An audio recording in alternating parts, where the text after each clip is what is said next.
They don't yan. know that I am in debt for the past 5 years. Para maging Yes. confident na sila that you can afford whatever problems that they have para hindi na sila magproblema. Welcome back to our channel. Today we will be doing a special episode for our breadwinners. This is Van Dam. My name is A. My name is Ariana. Welcome to Surviving Coffee and Chaos! Maraming pamilyang Pilipino, may isang taong hindi pwede mapagod, hindi pwede sumuko, at kadalasan hindi rin pwede umiyak. Yun yung mga breadwinners natin. Yung inaasahan, sandalan, ang kaya ko to. Kahit yung totoo, hindi na talaga kaya. And the question is, sinong sumasalo sa kanila? Correct. So for today's episode, pag-uusapan natin ang mga kwentong madalas na hindi na pag-uusapan o hindi nasasabi. Ano yung mga tanong na masakit at mahirap sagutin.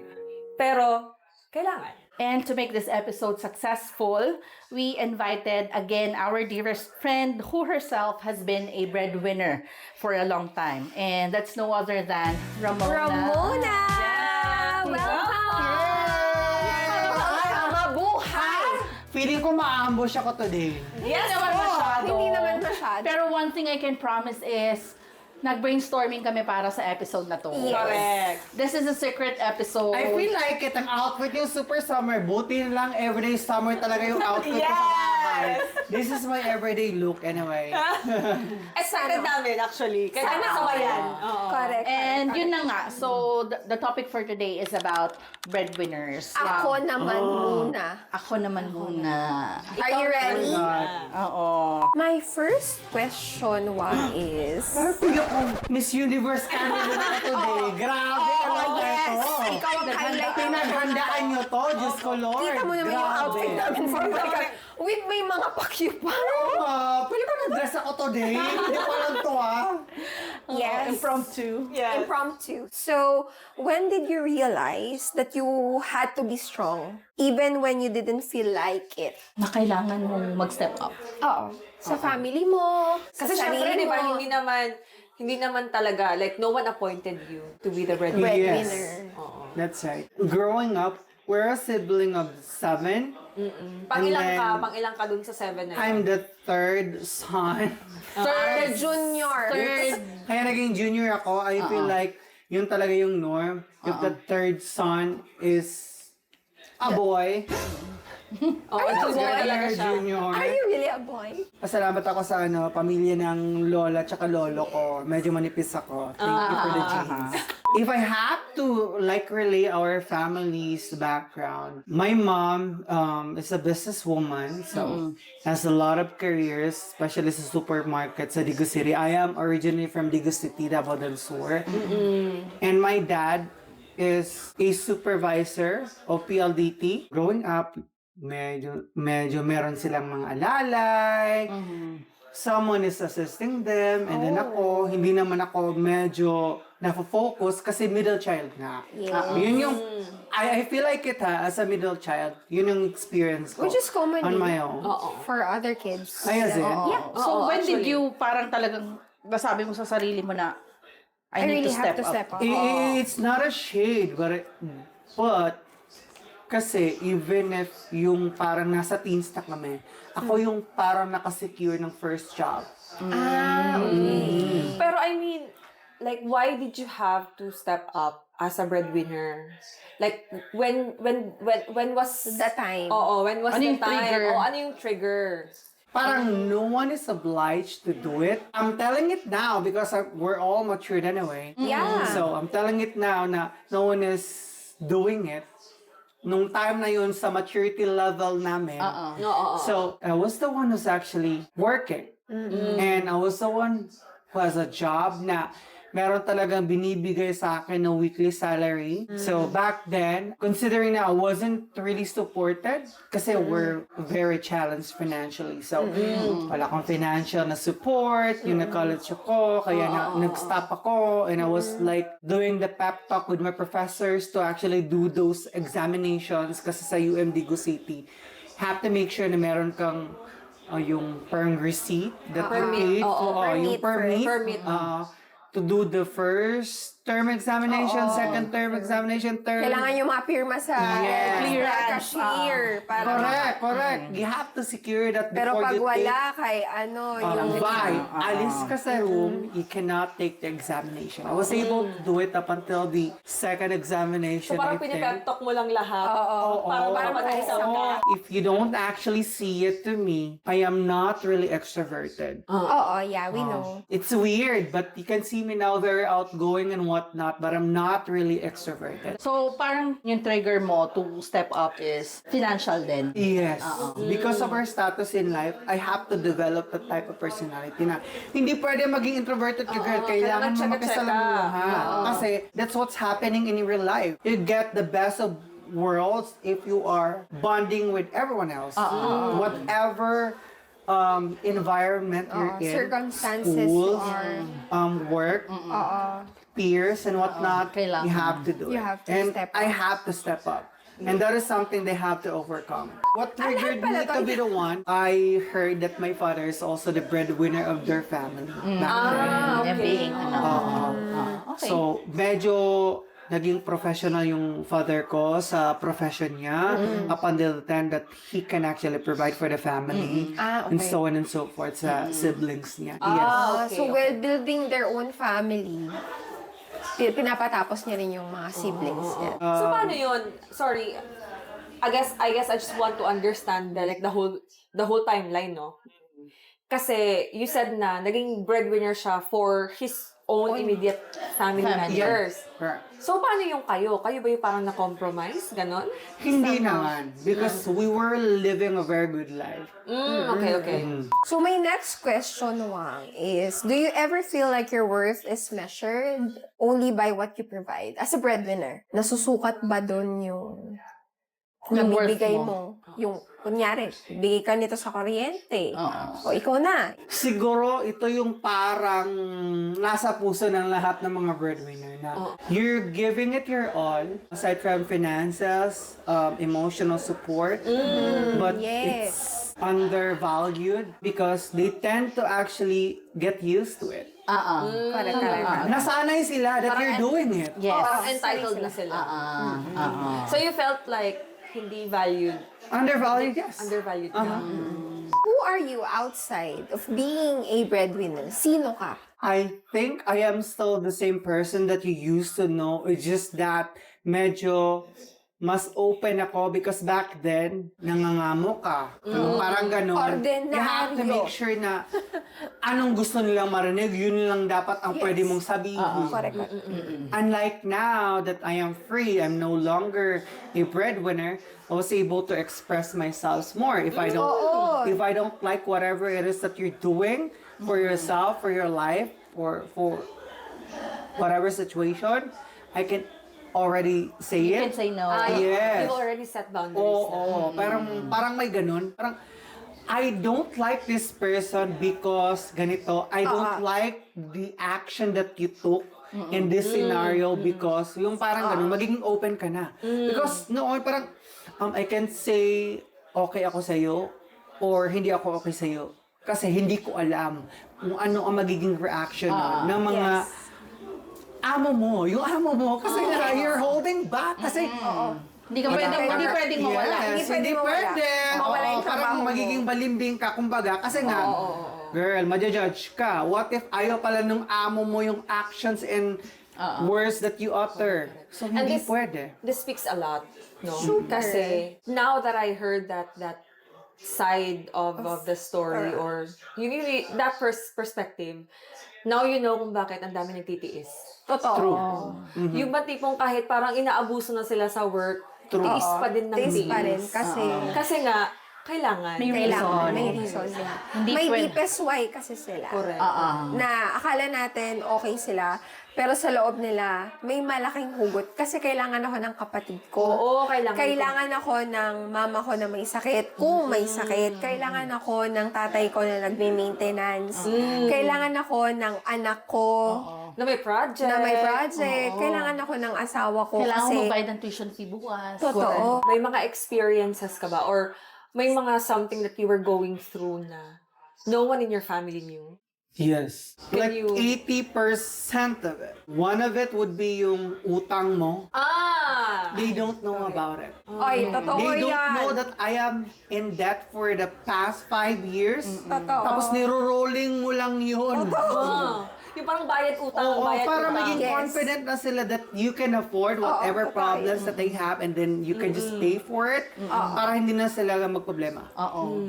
Pero you have been paying for it. Oo. totoo. Niro-rolling mo lang talaga. Have you never felt unfair? Na parang bakit ako? Bakit Palagi. ako yung... Ako palagi. Bakit ako yung Ba't ako yung takbuhan? nagsasakripisyo for them? Bakit ako yung lagi naaalala? Ba't hindi ba pag may pwede ako yung kailangan? nag-aral? Ako yung pinapaaral? Ba't ako yung kailangan mag-sacrifice para Siguro sa akin lang naman ito ha. This is my story. But Not all. I won't actually feel that way for as long as the person that I help to feel grateful about it. Yun lang naman eh. Pasasalamat, ma-feel mo yun. Totoo, yung genuine. Ayaw mo lang sabihin, kahit hindi mo sabihin, ipakita mo lang sa actions mo, ma-feel mo yun. Yes, oo. My next That they're question, grateful. Wang. What's your greatest achievement as a breadwinner? Every one of my siblings do have stable jobs and career Congratulations! and was able Cataluna to put up family. whatever that they have right now. Imagine mo, parang sa amin, para ako na lang walang sasakyan. Ako yung pinaka-first yung may trabaho, pero they have their own cars. Okay lang, motorcycles. Okay lang. passenger princess ka. Oo, yes. What's Deserve mo worse yan. about it, I can even say motorcycles. They have cars. Diba? Cars talaga. But it's not worse, but I'm happy about it. I was built strong about the situation. Yeah. I know. Girl, because I'm so proud of them. So, na mention mo na, like, parang naging strong ka dahil dun sa sitwasyon na yan. Have you ever cried alone? Multiple times. Multiple times? Multiple. Talaga? Yes. Yung tipong parang On your own. hinga, iyak, Yeah. pero go laban. Kaya na-frustrate ako, pero medyo mga issues sa bahay, kasi ganun, oh my God, ito lang talaga yung issue nyo. Alam mo yung mga issue ko? Alam mo yung mga problema na inaatupag ko sa buhay? That's the hardest part Being of the being a breadwinner. breadwinner. And then, Yung you have to be strong and then what's despite of actually everything. mind-blowing about it, in my own opinion, kasi out of 7 siblings, hindi ako nag-mature sa bahay namin. I was working in someone else's house. I was a babysitter. Ay, yeah, I know Ganon. that. I know I that. work in the supermarket. Ganun yung background ko, babe. So, I was like, so nandito ka sa bahay, ito lang mga problema niya, no? And I was the first person to oblige myself to be responsible and to be the breadwinner to support this family. Because again, we were a happy family. So, paano Yeah, yun? we know it. Kasi, syempre, di ba, pag mga times na, yung ganon, yung parang nalulugmok ka, iiyak ka, how do you pick yourself up? I am very optimistic. Pero hindi naman ako nung type of, yung type of breadwinner na ibubuhos ko lahat ng lakas and everything, finances. No, I don't do Magtitira that. ka pa rin para sa Yes, sarili. I always do that. That's good.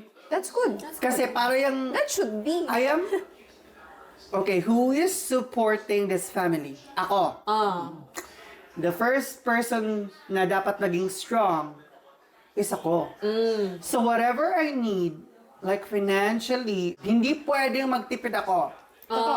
Dahil madidepress ako. Parang sabi mo sa akin, ako dapat, because we're challenged with finances, kasi ganon, I have to eat like boiled egg 3 times a day. I don't do that. I am not the type of person.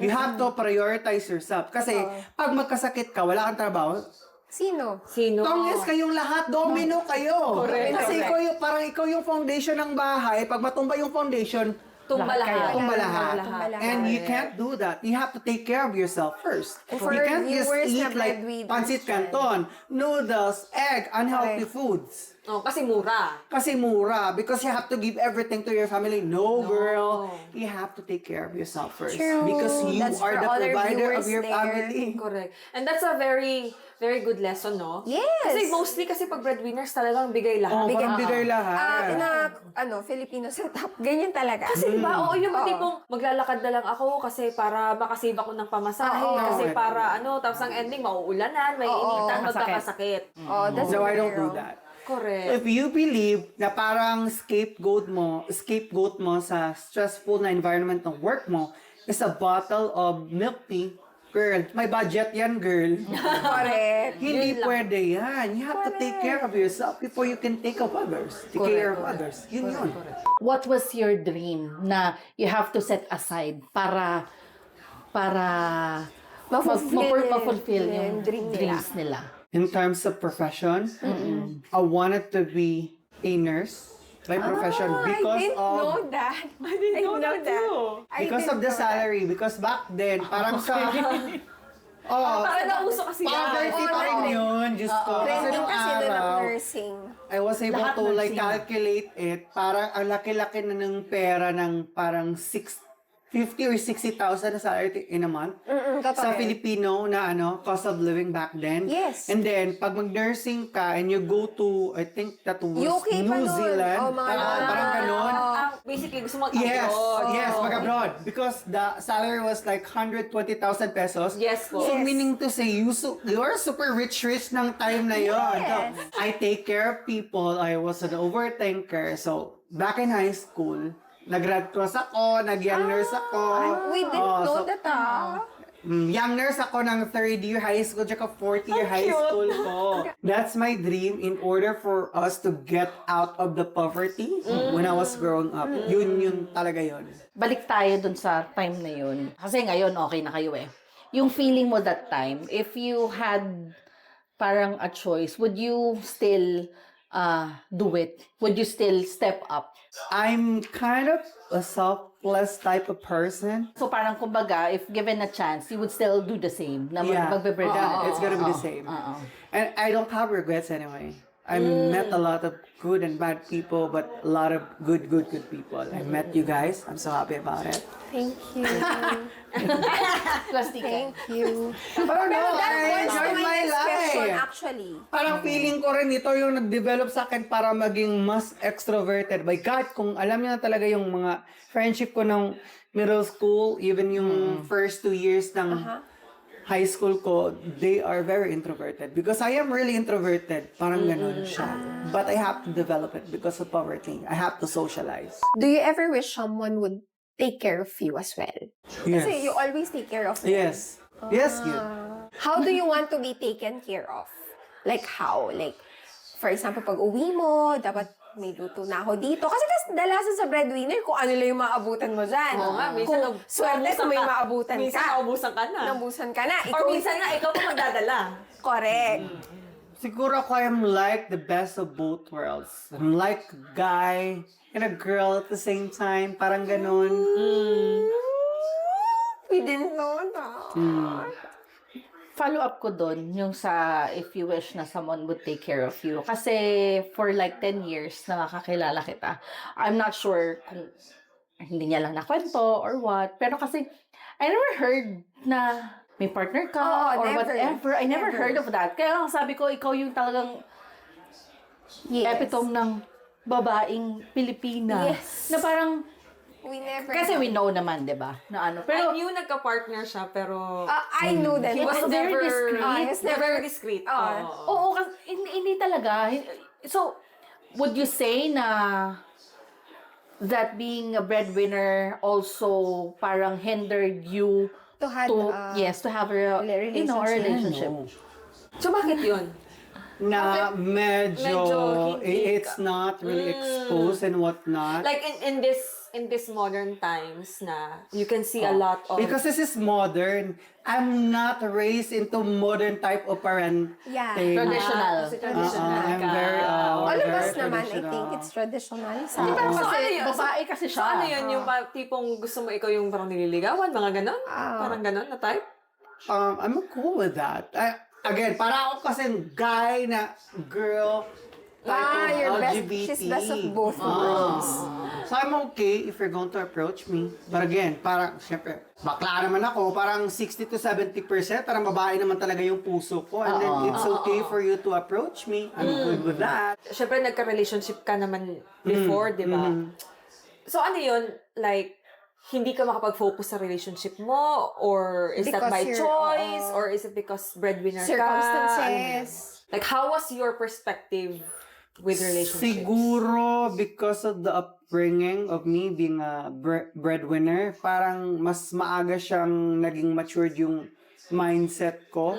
And whenever I have someone, like a partner, I feel like they sound very childish whenever we have to type any type of conversation. Hindi mo kaya. Hindi mo kaya Although, i-handle. yeah, I feel like I'm very idealistic at some point. Yung level of Pero maturity kasi, hindi nag-meet. yung parang comfort mo in your type of upbringing, yung age ng utak mo, parang hindi nagmamatch. I was like, Oo, tama. this is so very child, this is so very... You okay, find a okay. person answering whatever questions or your conversation. Hindi na siya pwede This dun sa sounds anong very favorite stupid. color mo. Hindi na siya Pero slambo ka pa sa panahong ito. How do you Yan, describe boy. love? Mga ganon. Yes. Parang dudugasin mo pa ako ng patitom sweetom. Ay, natapos na kami ng araw. Maaga siya nag-mature. Hindi mo ako ma-eme-eme ng ganyan. Alam ko na mga stepping. Parang, Parang it's not worth it. oo, parang you're ahead of that steps. Na sinasabi ng step ng guy, alam ko na itong patutunguhan neto. Huwag ng na mga tayo check magpaligoy-ligoy pa. Diyos ko, wala talaga ang intention. Or, okay, magiging tayo, pero sure ako, Hindi magtatagal. Hindi magtatagal. hindi magtatagal because you're very childish, ganito, ganyan. Magkaiba kayo ng parang perspective sa buhay. I'm Kasi too syempre- matured for it. Kasi maaga ko na mature eh. Kasi syempre, Sa isipin mo, pag-iisip. di ba? Naging nanay, tatay na siya at lahat-lahat na. Yes, I saw him. I so- saw her pala, sorry. Sobrang yung burden na kanyang dinadala, Pinasan. na pinasan na niya, hindi maintindihan ng lahat yun. Yes. Pero yun yung parang yung parang misconception sa akin because I'm wearing this type of outfit na parang everyday ko. Itong baklang to parang medyo maharot and what not. Siguro parang derived din siya ng mindset ko na naging breadwinner. I can't go anywhere. Parang hindi ako pwede magkasakit, hindi ako pwede mamatay. So, pag pala ako, mag-keme-keme lang ako ng kung sino-sino dyan. What if pa ABCD, HID ako, girl? Correct. What will happen to my family if I will have that? Correct. So, parang ganun siyang naging mindset ko. Tama. So, I'm very careful and cautious. Parang ano lang siya, us being moms. We're Correct. taking care of Correct. ourselves. Kasi we don't want to get sick, we don't want to die early. Kasi nga, we have children na nakadepend Sino sa nang atin. who will look after Same lang them? din. So, Same lang din. Wala siyang anak, pero it's the same feeling na parang you Anak have... pa niya lahat. yun, girl. Yun talaga yun. Oo. Totoo. My next question would be, what kind of support do you wish your family gave you more often when you were a breadwinner?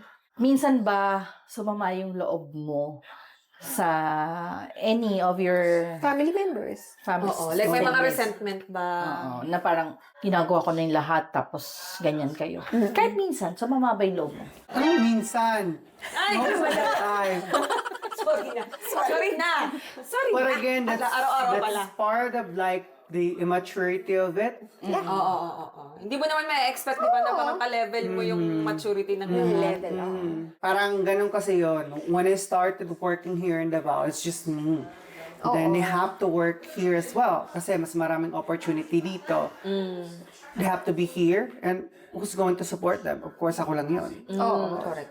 Kasi ikaw yung nauna dito. Yeah, we've been living together up until the time that they will leave me. So para kasing yung 1,500 ko na budget before in shelter, it's gonna be 2,000 because I have someone with Oo. me. Imbes na Tapos, mag-ano na lang siya, bed spacer, kukuha na lang siya ng big extra. space. At tapos, ang ginagawa kasi nito mga kutang lupa na to, pag makahinga-hinga na, iiwan ka. Pero, it's okay. That's part of growing up. Growing And to be mature, I'm so happy that we were able to realize it. now. Yes. Before, I was actually feeling that way.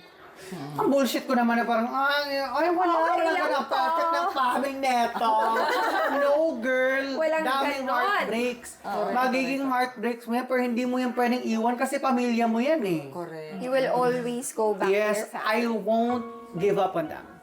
Oh. Yun talaga. I won't give up on them. Ako, naiiyak And then, sa'yo. so since I won't give up on them, I will always wish for them to realize it in the future. And I'm so happy that they were able to realize it and let me feel it right now that they are thankful to me. That's why I love the family. Parang ikaw na yung naging parang ngayon that everyone is, sabi mo nga, parang successful na in a way, parang ikaw na yung Disney princess ng family. True. True. They still have that same level of respect to me. Oo. Kasi alam nila na I invested a lot. Time, Oo. effort, They saw it. support, They and saw it. everything. They saw it. Para ako yung parang Nag-set naging aside ka. anchor. Yes, para sa kanila. Uy, knowing her ha, kung mag-grocery yan, hindi niya tinitipid. Correct. Correct. Kasi I know. Sabay kami nag-grocery nito before. Kaya nga. Diba? Oo, hindi niya tinitipid. Mas madami pa siyang snacks. Oo, totoo. Kaysa sa mga binili ko na may anak ako maliit. Diba? Parang lang. Parang, ayun nga, yung parang kumbaga ngayon sila na yung, anong gusto mo kainin?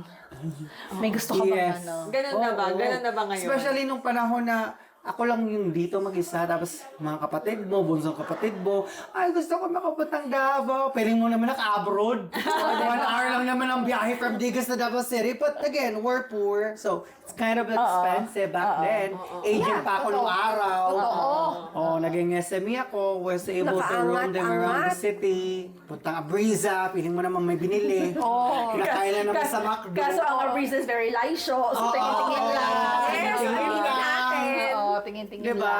Kahit mo, Sabi nga ng anak ko, boring ang Abriza kasi she knows she can't afford anything. it's boring anyway. Boring siya pag wala kang money. Correct. Oo. Oo, pagkain lang masarap doon, sure ko.